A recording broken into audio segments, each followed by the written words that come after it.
I don't have a map on my wall of all the places I've visited. I don't count the number of countries I've been to, and I never will. So here's the wild thing.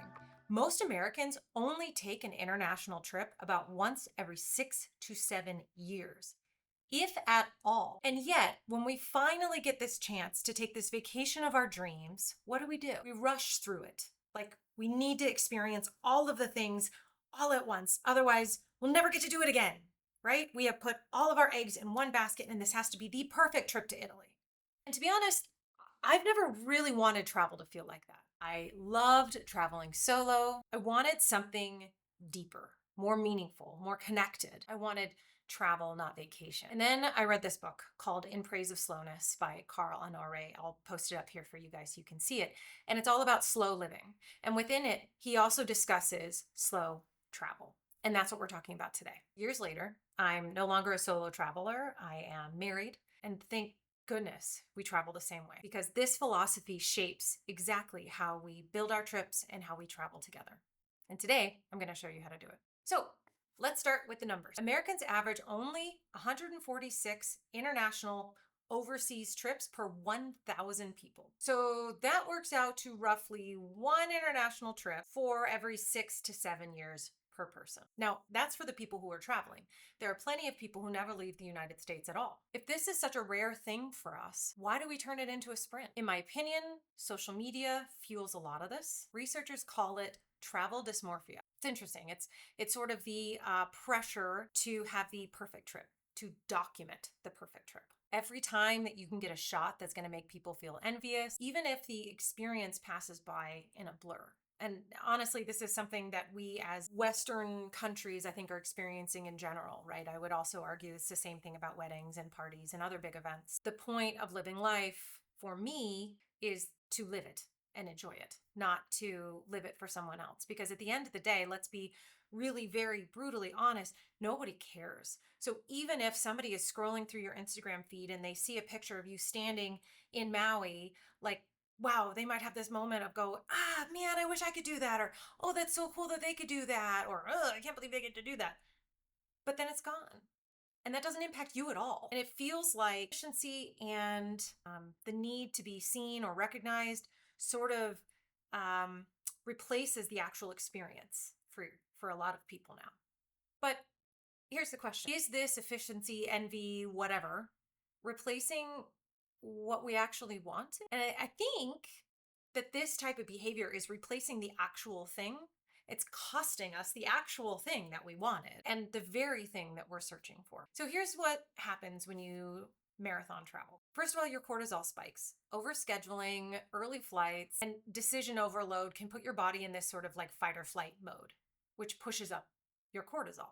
High cortisol then means higher blood pressure, suppressed immunity, and chronic inflammation, which, not what we want when we're traveling. Have you ever gotten that cold when you're traveling? Yes, your sleep can suffer. Jet lag, early alarms, and unfamiliar beds, sometimes uncomfortable ones, means maybe not such great sleep. And that messes with your circadian rhythm. Poor sleep erodes memory, mood, and overall enjoyment. And lastly, decision fatigue. Dozens and dozens of micro choices in new environments sort of build up upon one another. Where to go, what to eat, which train to catch. Your brain can end up feeling completely depleted. And again, this is why a lot of people come home saying, I need a vacation from my vacation. And we're doing all of this times 10. So maybe in a single day at home, you're going to maybe one event per week, not 3 or 4 or 5 per day for 12 days straight, if you've got 12 days of vacation. So travel burnout isn't just about feeling tired.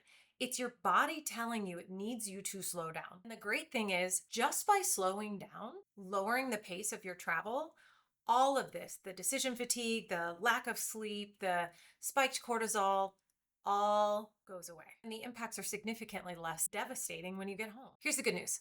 Slowing down is medicine. That's all you need. Slow down. Okay, video over. Bye.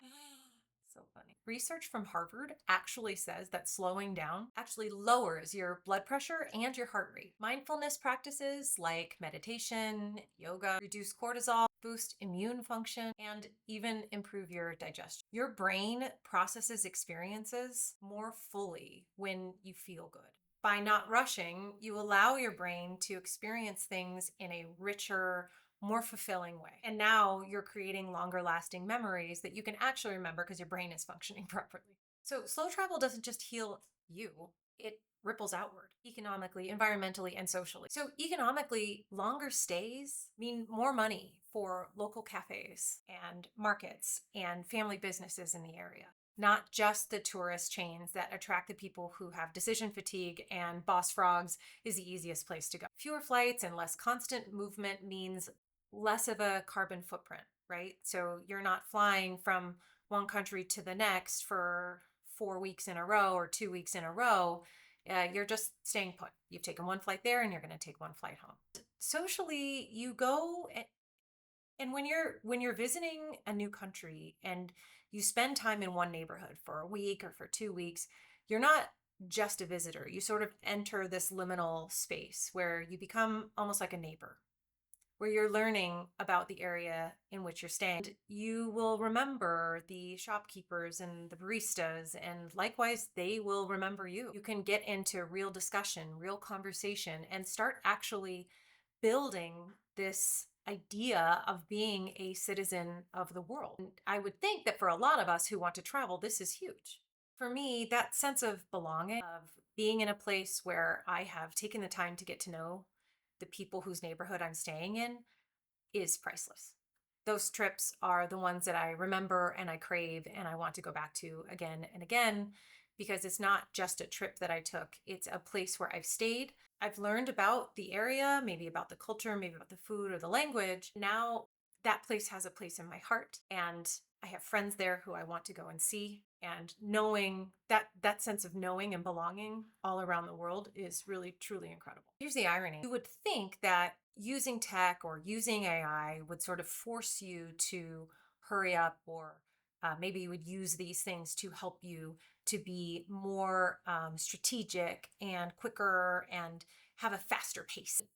Oddly enough, it's sort of the other way. I have used AI and different travel technology to sort of cut down the noise and allow me to plan in systems of rest, to plan in slower days, or to optimize my time in a better way that gives me some downtime, off time, or just suggestions to spend a little bit more time at a coffee shop or a bookstore. AI tools like ChatGPT, Perplexity, Claude, Google AI design balanced days for me now when I'm traveling. I ask it the right way. It's all in the prompting. So, for example, one of the prompts that I'll use is plan me a relaxing day in Lisbon with time for rest, one cultural experience, and an evening walk. And then that will essentially get me what I want by only asking one question.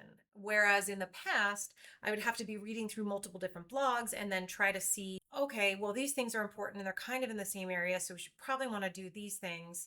And then I'd be trying to kind of piece everything together and maybe schedule a little bit of downtime in there. Or honestly, what I would do is I would plan an entire day full of events and possibilities. And then as we are going through the day, I would just cancel some of them. And then that would give us the downtime.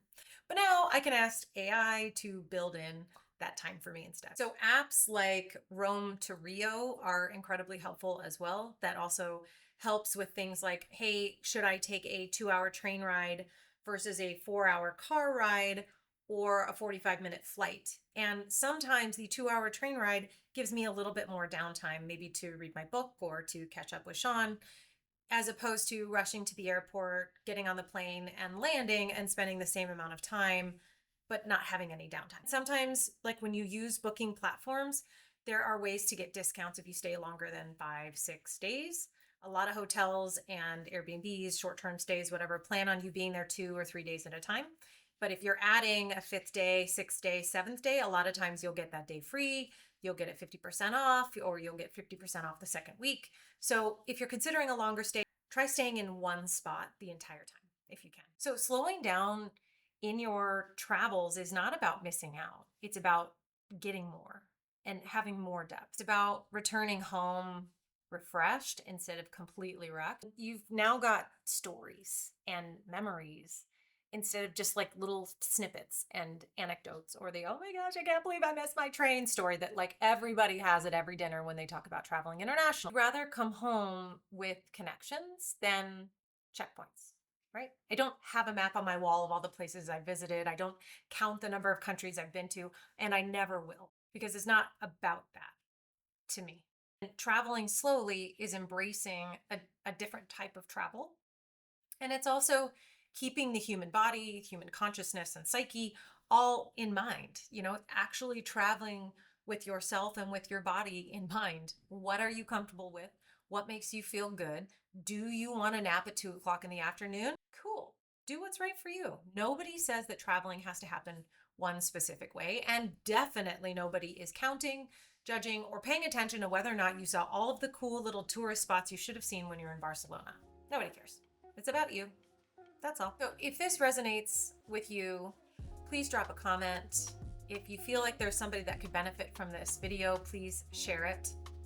And if you've learned something new, maybe consider subscribing. I talk about things like this on the page all the time. Try to look at the conversion of travel and technology and see how we can merge them together to help us to travel more authentically and honestly more just like yourself. So if you want more content on technology and how technology can help you to find this kind of inspirational and mindful travel, then stick with me. The algorithm will suggest another video for you that it thinks is best for you at the end of this video, so feel free to just carry on and continue watching. If you have any questions, drop me a comment. So if you're curious about how to utilize ChatGPT or how to utilize AI for travel, and you're just not quite sure where to get started, it is a free download and it is linked in my comments. Thank you guys all so much for being here, and I'll see you in the next one. Bye.